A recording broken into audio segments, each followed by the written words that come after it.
Hey guys, Dylan Allen here from Allen Endurance Coaching. This week was a little bit difficult. We had a bunch of traveling, vacation, that kind of thing, and that'll throw a wrench in anyone's plans.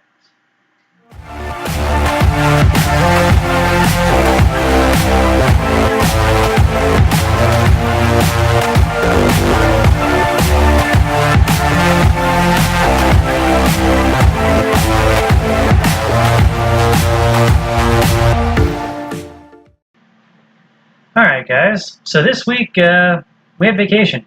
Spring quarter was over.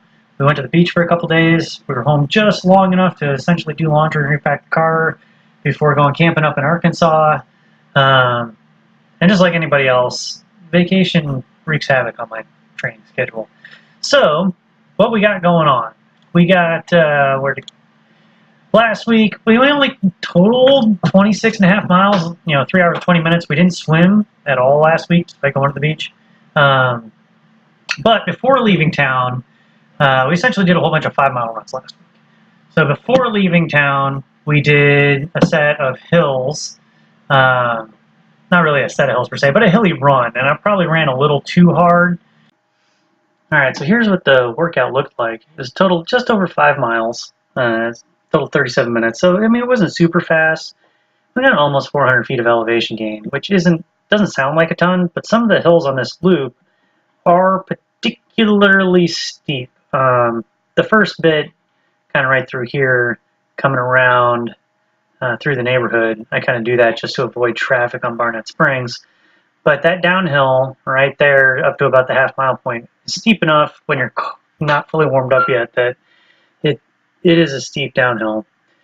But, coming around campus isn't too bad. By the time we get down by the track over here, and we're kind of starting to come up this long, gradual hill to the Lambright, the hill is just long enough, because I'm on marked about right here, that hill is just long enough to kind of be work. Then we kind of get some rollers over here next to the highway, which feel pretty good, but they're steep enough to be work. And then coming down Tar Button and down 818, there we got a couple pretty rugged hills and a steep downhill, which is really good training for Boston, for folks in the area. But we have the steep downhill before this long slog after we cross railroad tracks again, and then we get those steep hills on Barnett Springs again. So it's not like any individual hill is a giant mountain to climb, but if you notice, there's not exactly a ton of flat stretches on this course either. And this is one of the ways I like to incorporate hill training into my workouts, is just kind of put them in the middle of a run and don't give yourself any flat stretches. On Tuesday, we got to the beach, and I ran in the morning-ish. It was like 10 o'clock in the morning by the time I ran, so it was starting to get a little warm. But we were right on the bay in Ocean Springs, and there was a breeze coming in. It was not too bad. So, I mean, it wasn't too bad, but I was definitely feeling a little dehydrated by the end, which seems to be kind of the theme of the week, despite last Friday's blog post. And then Wednesday, it was hot, and I got out the door earlier. It was almost 8 by the time I left. Got running, but I ran 5 miles, and it was a little bit of a sufferfest despite the breeze. I'd originally planned on doing some threshold repeats, but it wasn't happening. So it was, the heart rate was up. Just a steady, slow climb over the whole run. We only finished at like 165, 167-ish, maybe 168, which is about marathon effort for me. The turnover rate wasn't super high. The actual pace wasn't super high. It was just a hair under 7:30 pace. So it wasn't exactly like the most speed-demoning workout ever, but not getting started till almost 8 o'clock when you're on the Gulf Coast definitely results in it being a little bit warmer than is ideal. Thursday, we ended up not running. At that point, it had been 10 days without a day off. 7, 8, 9, 10 days without a day off. And I was going to be driving back home for 24-hour stint home. Had some work, that kind of thing. So we got up early and we left. And as much as I would have liked to have gotten some running, just a couple of miles in, I probably needed to take a rest day. So I did. And then Friday, before leaving, did a nice little 5.5 mile jaunt down to the Tech Farm and back. It's a fairly flat course. You know, I averaged like 720 pace. Not hard. I wasn't pushing. The calf was a bit tight from driving the day before and not running. But overall, I mean, it was okay. And then we got in the car and drove up to Arkansas, up to Washoe Lake, and went camping for a couple days with some family. And I made the mistake of waiting until, you know, essentially 5 o'clock in the afternoon to go run. I originally had scheduled like a 10 or 12 mile run, but it was so hot. Like, I had a headache all day long after being out in the sun, just being dehydrated.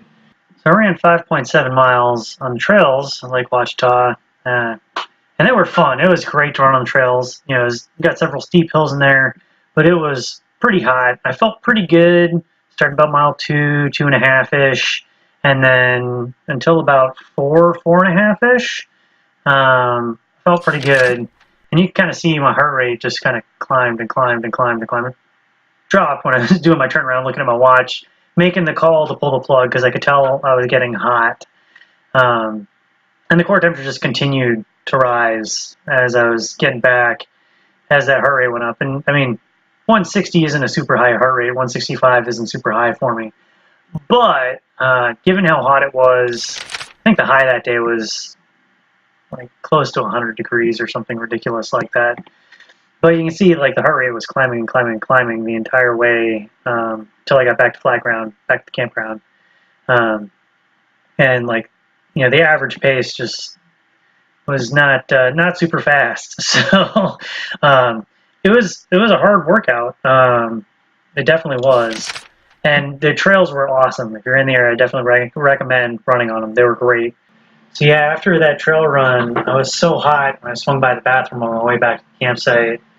I could tell my core temperature was up, so I ran my hat under some cold water and put it on my head to start dropping the core temperature. Rinsed my face off with cold water, and when I looked up, I was white around the mouth, and that's one of those big warning signs that your core temperature is way too high. So it was obviously the right call to pull the plug. It took me a while to be able to eat after that run. You know, I got back to the campsite and just kind of sat in a camp chair for a while and sipped on some cold water. And after about 15 minutes, I was able to eat a slice of watermelon, just a little one. And then another 10, 15 minutes after that, I was able to eat a second slice of watermelon. And then about half an hour or so after that, I was able to actually eat some real food. But yeah, it was way too hot. So be safe out there this summer. Don't be dumb. Lieutenant Dan's rule number 2, don't do anything stupid. It's very, very important when it comes to heat safety. So don't have a heat stroke. I've known people who have had it happen while running. Don't let it be you. Yeah. So anyway, we ended up taking Sunday as a rest day. You know, we're getting up early, packing up, driving home. And again, it was 100 degrees outside by the time we got home, back to Louisiana. And, you know, I kind of learned my lesson the day before. And that day was, yes, it was supposed to be a rest day anyway. So I just took it and, just left it as is. And this morning got up and went for my run, and it was great. So we'll catch up on that next week. So hit that subscribe button, hit the notification bell. That way you don't miss next week's training update as we start really kind of getting the gears turning for this 5K training in the summer. So we learn how to get heat adapted and do the higher intensity training we need to do for 5Ks while it's super hot out because I live in northern Louisiana. So don't miss out. Until next week, train smart.